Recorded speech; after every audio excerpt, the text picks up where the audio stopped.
I picked a chocolate cake for Emily because she loves chocolate. I asked her, "You like chocolate, don't you, Mom?" But she warned me that eating it might be dangerous for her. My daughter, Jennifer, swapped my cake with Bob's, and I reluctantly took a bite.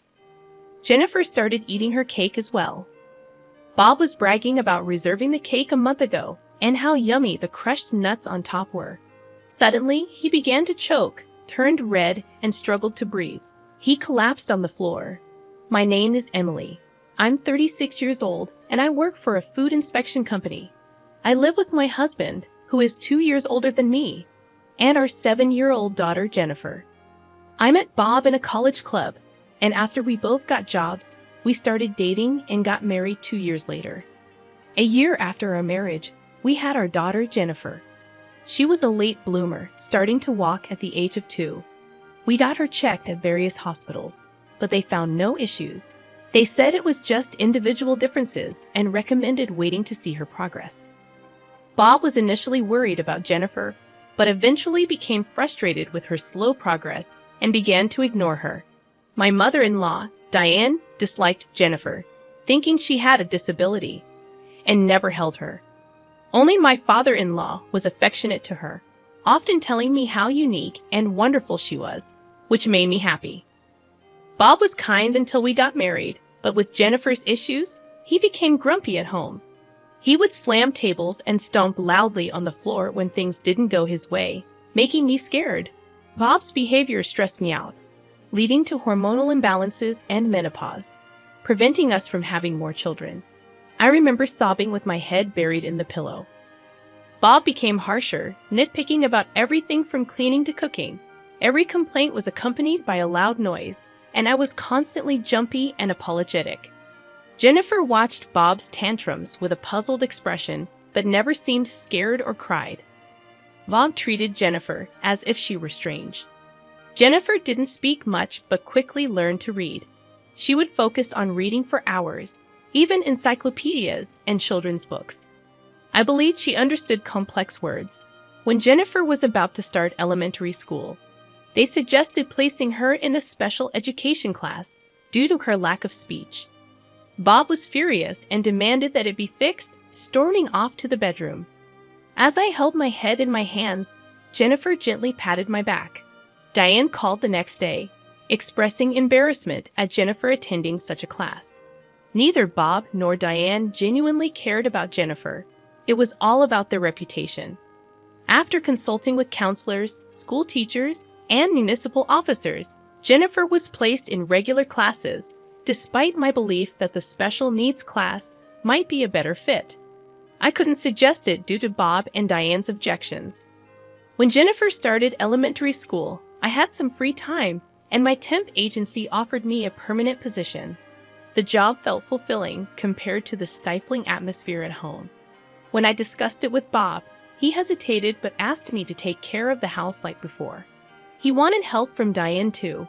Diane began visiting our house frequently, making sarcastic remarks about the mess and my cleaning habits, which made me more meticulous, but she continued to complain. I endured the bullying from Diane for weeks, but I couldn't handle it anymore. I told her I could manage the house on my own, and she reluctantly agreed to stop coming over. However, right after that, Bob started spending more time at his parents' house. A little later, when Jennifer was in 2nd grade, my father-in-law, who had always been kind to her, suddenly passed away. At the funeral, I found it strange that Bob and Diane occasionally glanced at each other and laughed. It felt odd because funerals are usually sad occasions. With my father-in-law gone, Jennifer lost her only ally, and I felt uneasy. Juggling housework, childcare, and a full-time job had worn me out, and I fell sick with a fever. I asked Bob for help with dinner, but he refused, saying he didn't want to catch a cold from me. He stayed at his parents' house for a whole week. As I started to feel better, I was offered a promotion as a section manager at work. I was thrilled, but it also felt like a heavy burden considering my responsibilities at home. When I talked to Bob about it, he insisted I continue with the household duties and belittled my abilities. The next day, Diane came over to the house and complained about its state. saying it was messy because I didn't put effort into housework. She inspected everything and made me redo tasks like wiping windows and folding laundry. Every time Diane nagged, Jennifer started talking to her.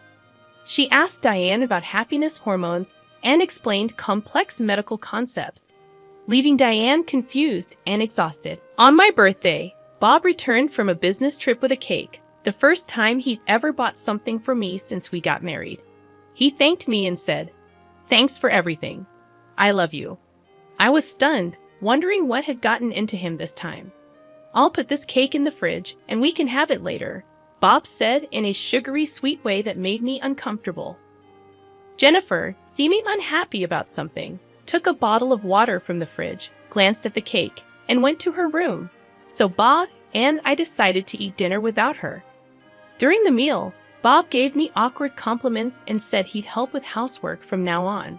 Although I felt uneasy, I nodded to avoid upsetting him. After dinner, as I was cleaning up, Bob took the cake from the fridge and told me not to worry about it. He served the cake and brought it to the table, which I found a bit creepy. Bob got me a chocolate cake, knowing it was Emily's favorite because I liked chocolate. Feeling uncomfortable being alone with him, I decided to fetch Jennifer and went to her room. She was on my old computer, looking for something urgently. She warned me not to eat the cake, saying, "Trust me, Mom, don't eat it right now." Her desperation convinced me to trust her. Jennifer led me back to the dining room, but when I said we didn't have forks, Bob cheerfully went to get them. That's when Jennifer urgently whispered to me that I'd die if I ate the cake. She quickly switched our slices of cake, and Bob came back with forks, proudly talking about reserving the cake a month in advance and how good it was.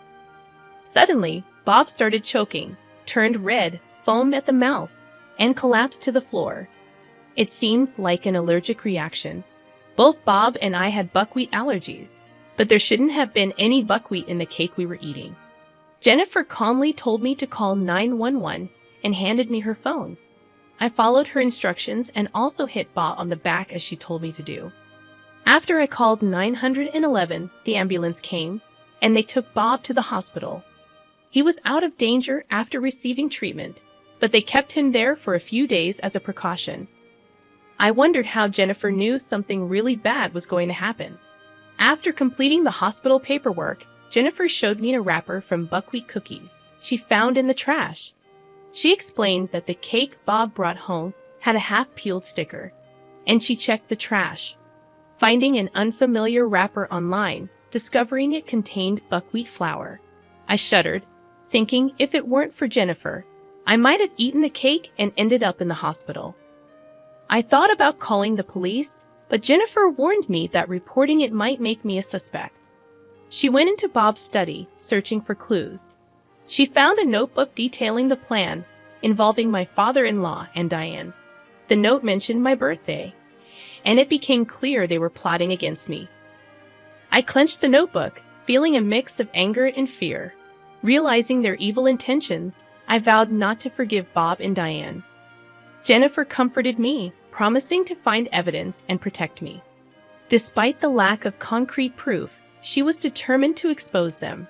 Encouraged by her determination, I nodded, ready to fight back, and we both held onto each other's hands tightly.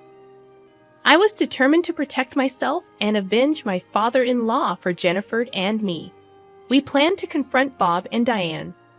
First, we had to lure them to our house. I asked Diane for Bob's favorite recipes, pretending I wanted to cook for him after his hospital stay.